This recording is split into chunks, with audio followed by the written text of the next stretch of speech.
আসসালামু আলাইকুম প্রিয় ভাই বন্ধুরা, যে যেখান থেকে দেখতেছেন আশা করি ভালো আছেন। প্রত্যেকে আমার সালাম নেবেন। যে যেখান থেকে দেখতেছেন প্রত্যেকে ভিডিওটা শেয়ার করে দেবেন। এই যে দেখেন আমার বাংলাদেশের মানিক রতন 7,000 ধন হীরার খনি, এই হীরার খনিদেরকে আমি দেখাইতেছি। এই যে দেখেন, এই যে এই হীরার খনি, এগুলি হলো আমার বাংলাদেশের হীরার খনি। সোনার মণি 7,000 ধন, আমি এগুলোর নাম রাখছি 7,000 ধন। এই 7,000 টন হীরার খনি সোনার ময়নারা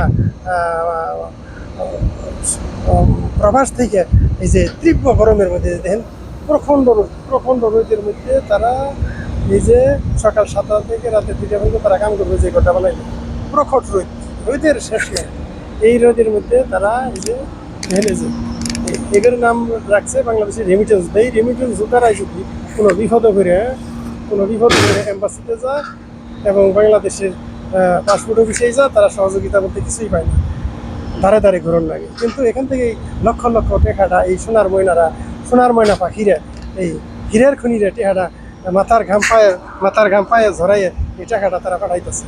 কিন্তু দেখা গেছে যে বিপদে পড়লে দিয়ানার উপকার হয় না, আর খালি এরা কয় বাংলাদেশ বিমানে কি করে পাবো, কোনো দিয়ানার সুবিধাও তারা পাবো না। বাংলাদেশ বিমান আছে খালি চুরের খনি। এই যে যারা এই তীব্র গরমের মধ্যে এই যে দেখুন, তীব্র গরমের মধ্যে তারা এই যে 16-17 ঘন্টা ডিউটি করে। তীব্র গরমের মধ্যে 16-17 ঘন্টা ডিউটি করে। আসসালামু আলাইকুম, যে যেখান থেকে দেখবেন আশা করি ভালো আছে, ভালো থাকে।